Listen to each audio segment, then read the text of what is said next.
Hello, it's good to see you again. I've got another story from this wonderful book. It's called When God Calls, the Heart and Ministry of a Holiness Preacher, Reverend Dr. V. Seymour Cole, the founder of this church. 60 years ago, he started it with a vision that God gave him, and he was obedient to that vision. And as a result, look at us. We are now in 2024 experiencing this great year of celebration and reflection and remembrance. And I'm reading another story from this book that I think will be inspiring to you and will be informative as well, because a lot of us, we don't know that much about Pastor Cole or even how this church got started and what he went through back in those days to be prepared to do what he's done. So here's a short story that talks about how he experienced his life on campus when he was at seminary in Kansas City, Missouri. So it says here, Seymour, the only person of color at the school, discovered that most everyone on campus felt uncomfortable with him being there. However, as a socially intelligent young man, Seymour instinctively knew the unspoken and unwritten social boundaries of this post-Civil War and pre-Civil Rights era. And most of those boundaries were clearly written in black and white. Seymour's encounters with overt racism typically occurred off campus when students would frequently venture into the secular community on assignment to minister at neighboring churches.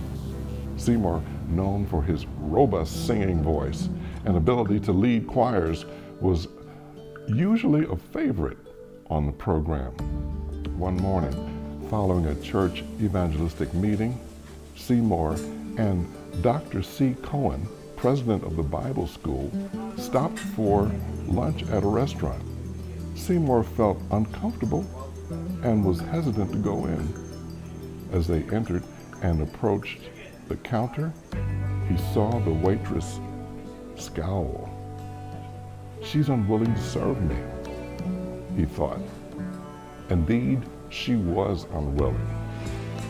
"May I speak with the manager?" Cohen asked. When the manager arrived, Cohen explained who he was and insisted that both he and Seymour be served. The manager turned to the waitress and said, "Serve them." To Seymour's surprise, the waitress seated and served him as she did Dr. Cohen. However, at the conclusion of the meal, she intentionally pulled Seymour's plate with such force that it fell to the floor and shattered into many pieces. And as he rose from the counter, he saw a sign posted near the door that he still remembers to this day. It read, "No dogs or niggers allowed." This was the first of many occasions where, as an immigrant, Seymour knowingly ventured where few American-born blacks dared to tread. The Bible school campus was an oasis from the intense racial incidents that were taking place in Kansas City and in other parts of the United States. The serenity of the campus stood out in sharp contrast to the turmoil happening in many city streets. In Montgomery, Alabama, the bombing of Dr. Martin Luther King's home underscored the real and present danger that came with challenging prevailing attitudes regarding race. Dr. King had just agreed to lead the Montgomery Improvement Association as its president. He had been speaking at a mass meeting of the First Baptist Church there when he heard about the bombing. Nearing his home, he saw a mob of blacks carrying guns and knives and a barricade of white police officers. He pushed through the crowd and entered the house to find Coretta, his wife, and his 10-week-old child. King walked out onto the front porch and said to everyone, "If you have weapons, Take them home. He who lives by the sword will perish by the sword. Remember that it is what Jesus said. We are not advocating violence. We want to love our enemies. I want you to love your enemies. Be good to them. This is what we must live by.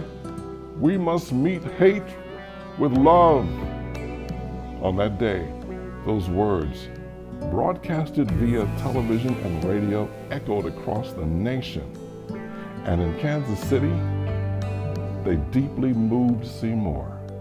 But that Sunday, at a school chapel service, he was stunned and heartbroken at how King's bombing incident was being ignored during prayer time.